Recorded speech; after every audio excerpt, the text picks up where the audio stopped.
Hello friends, welcome to online study bites. मैं हूं प्रतीक्षा और हम पढ़ रहे हैं हमारा इतिहास और नागरिक जीवन का हमारा इतिहास का पार्ट, जो कि कक्षा 7 की पुस्तक का है। और ये यूपी के गवर्नमेंट स्कूल में पढ़ाई जाती हैं, जो आपकी टीजीटी, पीजीटी, यूपी टेट और सुपर टेट के एग्ज़ाम में आपको बहुत ही मददगार साबित होने वाली हैं। तो आप इन बुक्स को ज़रूर पढ़ें। तो कक्षा 6 की बुक हम कंप्लीट कर चुके हैं, तो चल रहे हैं हम कक्षा 7 के चैप्टर 3 की ओर। तो चलते हैं और देख लेते हैं चैप्टर 3 के महत्वपूर्ण तथ्य।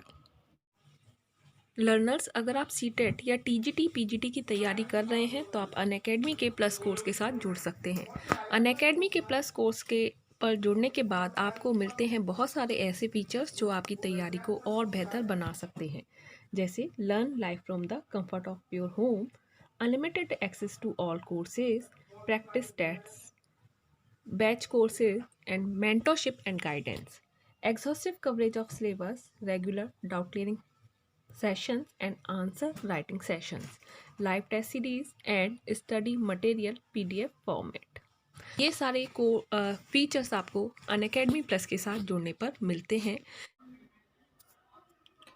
और India's best educators for all subjects, यानी कि कॉम्प्रिहेंसिव कोर्स आप लोगों के लिए स्टार्ट हो रहा है, नया बैच। और ये स्टार्ट हो रहा है 1 दिसंबर से। ये सीटेट पेपर 1 और पेपर 2 दोनों के लिए है, तो आप आज ही एनरोल कर सकते हैं। All batches 1 subscription, enrol today on Unacademy plus. इसके अलावा CTET mashup practice series by Himanshi Singh भी आपको अनअकैडमी पर मिलता है, जिसमें आपको मोस्ट इम्पॉर्टेंट क्वेश्चंस मिलेंगे जो कि सॉल्व होंगे। और ये सब चीज़ें आपको सीटेट 2021 के पहले करवाई जाएंगी। इसके अलावा UP TGT PGT special social science का कोर्स है, जो कि सौरभ शर्मा के द्वारा है। इसमें भी आपको most important question to be solve for UP TGT and PGT. Then UP TGT PGT का स्पेशल मैथमेटिक्स कोर्स है, जो कि बाय कमलदीप सिंह के द्वारा है। और ये मोस्ट इम्पॉर्टेंट क्वेश्चन सॉल्व करवाए जाएंगे, जो कि यूपी टीजीटी पीजीटी के मैथ्स के स्टूडेंट्स के लिए होगा। तो आप इन सभी को ज्वाइन कर सकते हैं और आप अपने टाइम के अकॉर्डिंग, अपने एग्ज़ाम के का जो टाइम लिमिट है उसके अकॉर्डिंग कोई भी टेट का प्लस सब्सक्रिप्शन ले सकते हैं, जिसमें 1 मंथ, 3 मंथ, 6 मंथ, 12 मंथ और 24 मंथ्स के ये सब्सक्रिप्शन हैं। और सभी के अलग अलग प्राइस हैं। तो आप किसी भी सब्सक्रिप्शन को लेकर अनअकैडमी प्लस फीचर्स का फ़ायदा उठाएं और India's best educators for all subjects, all batches, 1 subscription. पहुंच चुके हैं सल्तनत का विस्तार खिलजी वंश, जो कि 1290 से 1320 ईस्वी तक चला। और इसमें हम सबसे पहले जलालुद्दीन फिरोज खिलजी के बारे में पढ़ेंगे, जिन्होंने खिलजी वंश की स्थापना की और 1290 ईस्वी में खिलजी वंश की नींव रखी।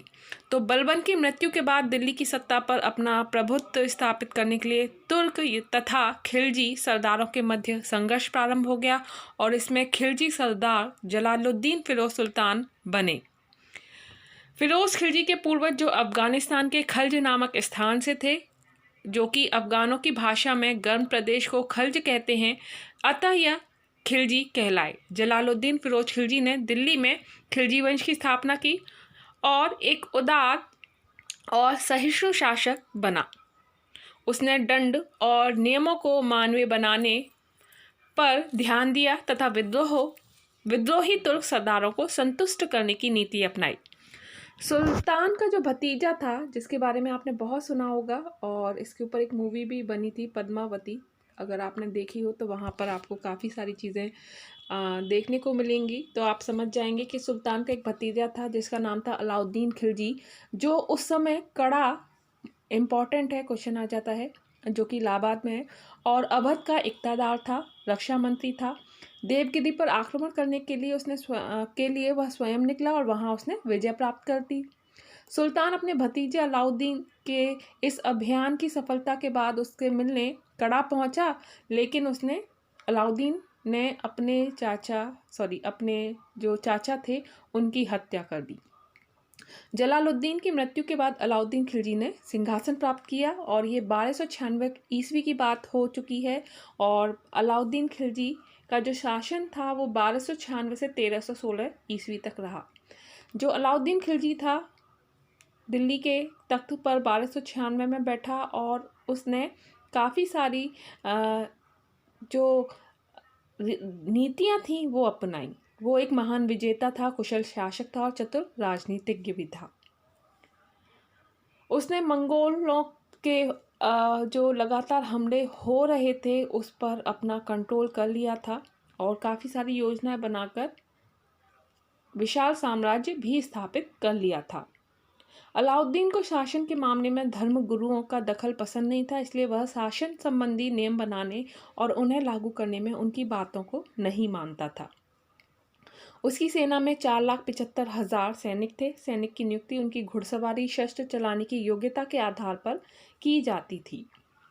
राज्य विस्तार की अगर बात करें तो सुल्तान बनने के बाद अलाउद्दीन ने अपने साम्राज्य का विस्तार करना चाहा और इस उद्देश्य को पूरा करने के लिए उसने गुजरात, रणथंभौर, चित्तौड़, उज्जैन, मांडू, धार तथा चंदेरी के राजपूत राजाओं को हराकर उनके राज्यों पर अधिकार कर लिया। अलाउद्दीन के सेनापति मलिक काफूर ने दक्षिण भारत के देवगिरी, तेलंगाना और होयसल राज्यों पर विजय प्राप्त की। इम्पॉर्टेंट है, क्वेश्चन यहाँ से पूछ लिया जा सकता है। उन्हें सुल्तान की अधीनता स्वीकार करने के लिए विवश किया और इन शासकों को इस शर्त पर अपने राज्य में शासन करने दिया कि वे सुल्तान को कर देते रहेंगे। अलाउद्दीन ने दक्षिण के राज्यों को अपने राज्य में नहीं मिलाया, और क्यों नहीं मिलाया इसके बारे में आपको इस चैप्टर में जानकारी दी हुई है। लेकिन अभी हम सिर्फ बहुत ज़्यादा महत्वपूर्ण जो तथ्य हैं आपके एग्ज़ाम से की दृष्टि से उन्हीं पर चर्चा कर रहे हैं। अलाउद्दीन पहला मध्यकालीन शासक था जिसने लगान का सही अनुमान लगाने के लिए भूमि को गज से नापने की प्रथा शुरू की। यहाँ से आप देख सकते हैं, इम्पॉर्टेंट है। 60 वर्ग गज का 1 बीघा होता था। खराज जो लगान जिसे कहा जाता था, पैसों में नहीं बल्कि अनाज के रूप में किया जाने लगा ताकि नगरों को पर्याप्त मात्रा में खाद्यान्न पहुंचाया जा सके।